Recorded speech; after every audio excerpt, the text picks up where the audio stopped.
آله وصحبه الفائزين بالله.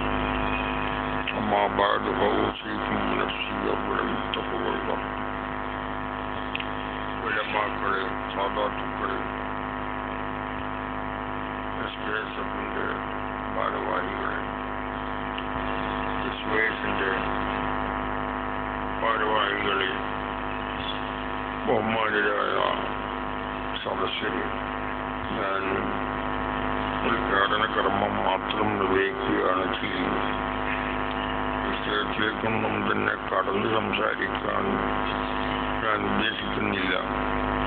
ഏതായാലും അല്ലാഹു സുബ്ഹാനഹു വ തആല നമുക്ക് യഥാർത്ഥ സുന്നത്ത് ജമാഅത്തിൽ തന്നെ പ്രവർത്തിച്ചും ജീവിച്ചും നാം ഇവിടെ നടക്കുന്ന എല്ലാ പ്രവർത്തനങ്ങളും സുന്നത്ത് ജമാഅത്തിൻ്റെ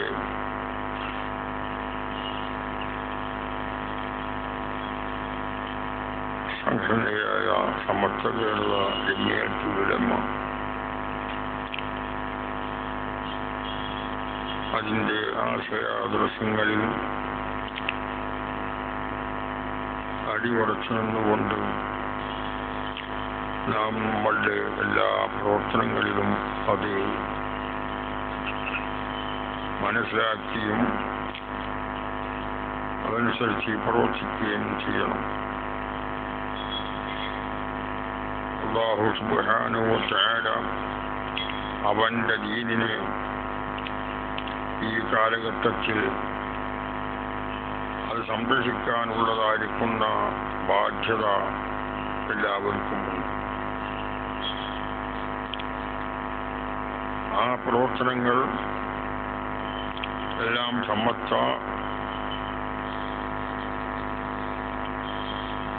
മുശാവറയോ അല്ലെങ്കിൽ ഭീകരങ്ങളമായിരിക്കുന്ന അതിൻ്റെ സൂറായിലോ മറ്റോ എല്ലാം തന്നെ ചർച്ച ചെയ്തുകൊണ്ട് അതിനെ മനസ്സിലാക്കിക്കൊണ്ട് ജനങ്ങളിൽ എത്തിക്കുകയാണ് നാം ചെയ്യുന്നത്.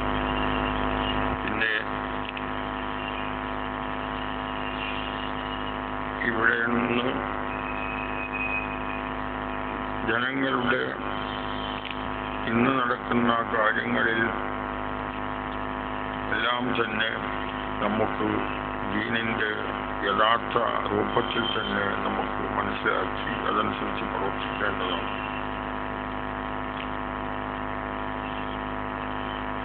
ഇന്ന് ഇവിടെ ഒരു ചർച്ചാ വിഷയമായ വിഷയം അഷ്റഫുൽ ഖൽഖ് സ്വല്ലല്ലാഹു അലൈഹി വസല്ലമിന്റെ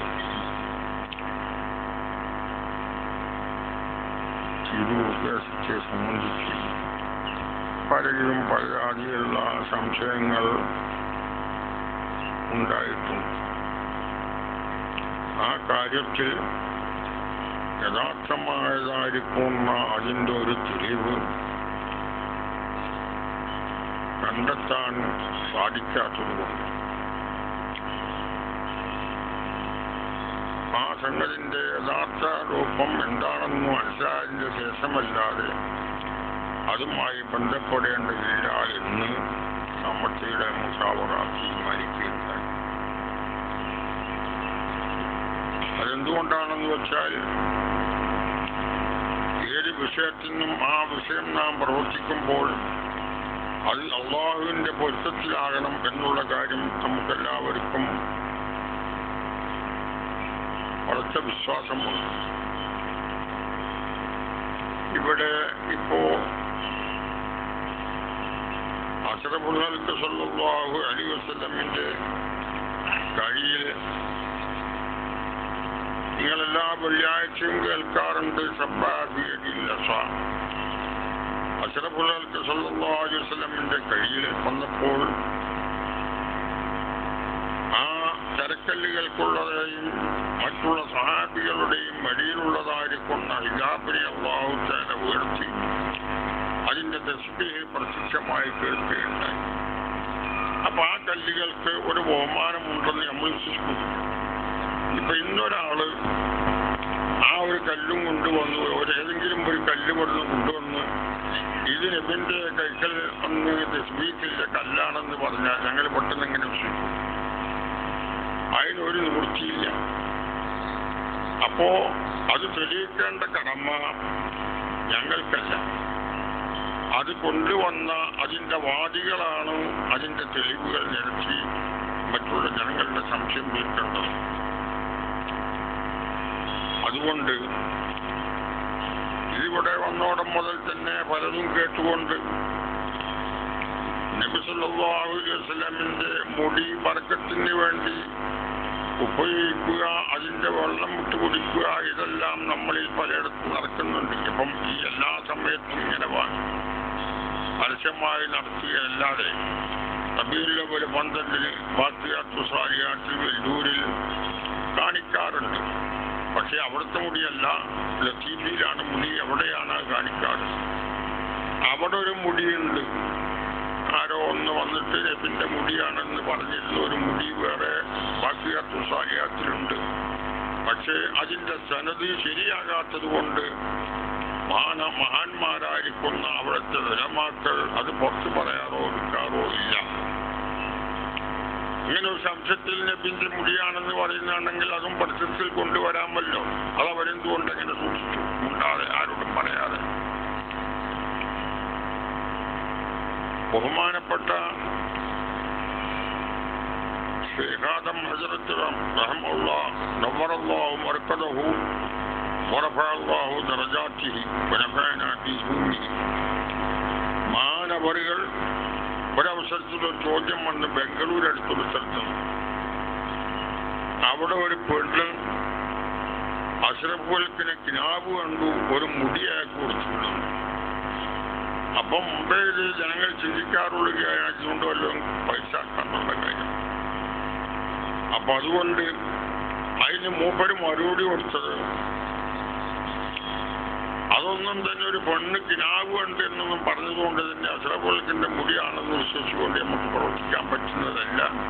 അതുകൊണ്ട് ആ മുടി അഷ്റഫുൽക്കിനെ തന്നെ പിന്നെ വഫാത്തായപ്പോൾ പിന്നെ ഇവിടുന്ന് മറവ് ചെയ്ത് ആ ബഹുമാനപ്പെട്ട ഖബർ ശരീഫിൽ തന്നെ വെക്കുകയാണ് ചെയ്തത്. അതുകൊണ്ട് അങ്ങനെ ഒരു മുടി കിട്ടിയിട്ടുണ്ടെങ്കിൽ അത് മറയേണ്ടതാണ് എന്നായിരുന്നു പറയുന്ന മറുപടി കൊടുത്തത്.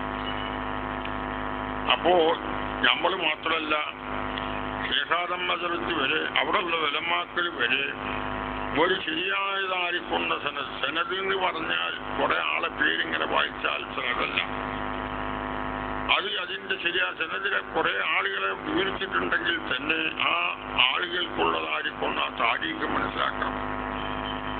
ഈ ആളുകളെല്ലാം വായിക്കപ്പെടുന്ന ആളുകളെല്ലാം തന്നെ എന്താണ് അവരവസ്ഥ, അവരെല്ലാം സ്വീകാര്യയോഗ്യമാണോ?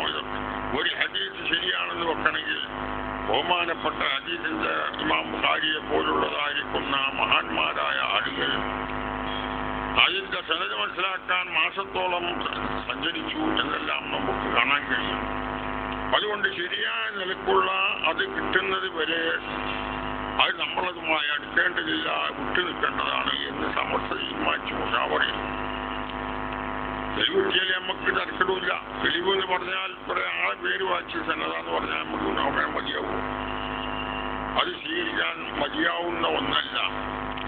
സ്വീകരിക്കണമെങ്കിൽ ആ സനദിലുള്ള ആളുകൾക്കുള്ളതായ എല്ലാ കാര്യങ്ങളും മനസ്സിലാക്കി അവരെല്ലാം വിശ്വാസയോഗ്യന്മാരാണ്, അതിന് പറ്റിയ ആളുകളാണ് എന്നുള്ള നിലക്ക് അത് സ്ഥിരപ്പെടണം.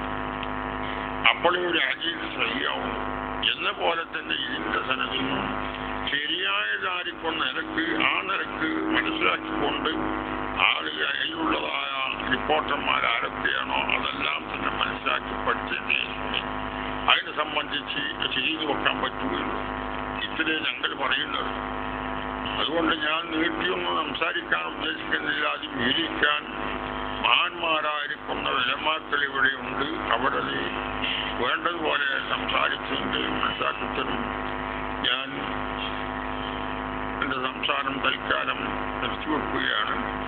അല്ലാഹു സുബ്ഹാനഹു വ തആല നമ്മളെ കൂടലും പിരിയലും എല്ലാം അവന്റെ പൊരുത്തത്തിലാക്കി തരട്ടെ. അവന്റെ പൊരുത്തത്തിന് വേണ്ടിയുള്ള പ്രവർത്തനങ്ങൾ, നമ്മുടെ മുഴുവൻ പ്രവർത്തനങ്ങളും അല്ലാഹു